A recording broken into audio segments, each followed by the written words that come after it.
നമസ്തേ. കുറച്ച് ദിവസമായി വന്നിട്ട് ഇന്ന് നമ്മൾ ചൊല്ലാൻ പോകുന്ന നാരായണീയത്തിലെ ദശകം 7 ബാക്കി ഭാഗം.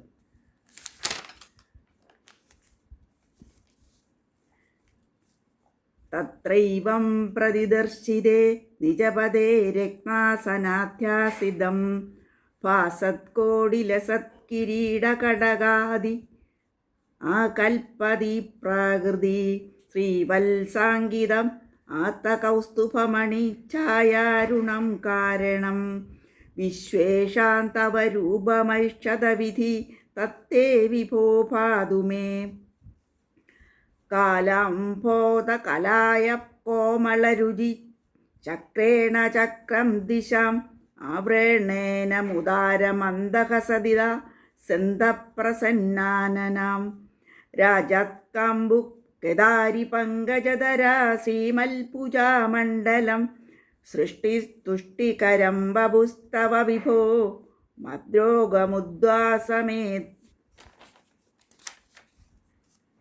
ദൃഷ്ടാസംഭൃത സംഭ്രമകമലു ത്വൽപാദപാദോരുഹേ ഹർഷാവേശം വശംബദോ നിപതിത വൃത്യാകൃതാർത്തി ഭവൻ ജാനാസേവ മനിഷിതം മമ വിഭോ ജ്ഞാനം തൽപദായ ദ്വൈതാദൈത ഭവത്സ്വരൂപപര മിഥ്യാചഷ്ടതാം ത്വം ഭജേ.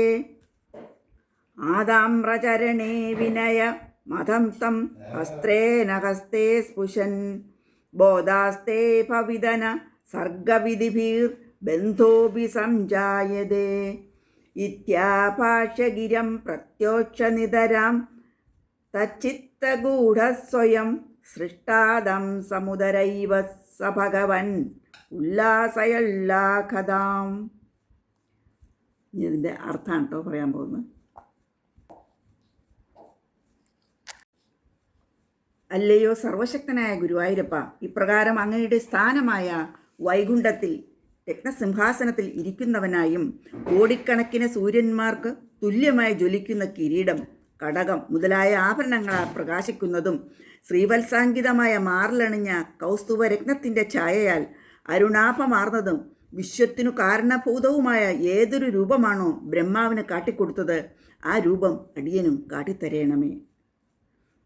അല്ലയോ സർവശക്തനായ ഗുരുവായൂരപ്പ, കാർമേഘം പോലെയും കായാമ്പു പോലെയും ഭംഗിയേറിയ പ്രഭാപൂരത്താൽ ദിക്കുകൾ എങ്ങും നിറയുന്ന ഉദാത്തമായ മന്ദഹാസ പ്രവാഹത്താൽ പ്രസന്നമായ മുഖത്തോടു കൂടിയതും പ്രകാശമേറിയ ശംഖം, ചക്രം, ഗദ, പങ്കജം എന്നിവ ധരിച്ച 4 തൃക്കൈകളോട് കൂടിയതും ബ്രഹ്മാവിന് പ്രതികാരവുമായ അവിടത്തെ വപുസ് അടിയൻ്റെ രോഗങ്ങളെ ഇല്ലാതാക്കണമേ. ഭഗവാന്റെ രൂപം കണ്ട ബ്രഹ്മാവ് ഹാഷാതിരേകത്തോടെ സംഭ്രമം കൊണ്ട് അവിടുത്തെ പാദപത്മങ്ങളിൽ വീണ് കൃതാർത്ഥനായി ഇപ്രകാരം പറഞ്ഞു: സർവശക്തനായ ഭഗവാനെ, എൻ്റെ ഇഷ്ടം അവിടത്തേക്ക് അറിയാം. അവിടുത്തെ ദ്വൈത രൂപത്തിലും അദ്വൈത രൂപത്തിലുമുള്ള സ്വരൂപത്തെക്കുറിച്ച് ജ്ഞാനം ഉണ്ടാക്കിത്തരയണമേ. ഇങ്ങനെ ബ്രഹ്മാവിനാൽ പ്രാർത്ഥിക്കപ്പെട്ട് അവിടുത്തെ അടിയൻ ഭജിക്കുന്നു. ഭഗവാനെ, നിന്റെ പാദങ്ങളിൽ താണുമണങ്ങിയ ബ്രഹ്മാവിൻ്റെ കയ്യിൽ തൻ്റെ കയ്യാൽ സ്പർശിച്ചിട്ട് അങ്ങയ്ക്ക് ജ്ഞാനമുണ്ടാകും, സൃഷ്ടിവിധികളിൽ ബന്ധം ഉണ്ടാവുകയില്ല എന്നിങ്ങനെ പറഞ്ഞ് സന്തോഷിപ്പിക്കുകയും ബ്രഹ്മാവിൻ്റെ ഹൃദയത്തിൽ ഗൂഢമായി സ്ഥിതി ചെയ്ത് സൃഷ്ടിക്കുകയായി അവിടുന്ന് പ്രേരിപ്പിക്കുകയും ചെയ്തു. അപ്രകാരമുള്ള അല്ലയോ ഭഗവാനെ, അവിടുന്ന് അടിയൻ്റെ ആരോഗ്യത്തെ വർദ്ധിപ്പിക്കണമേ.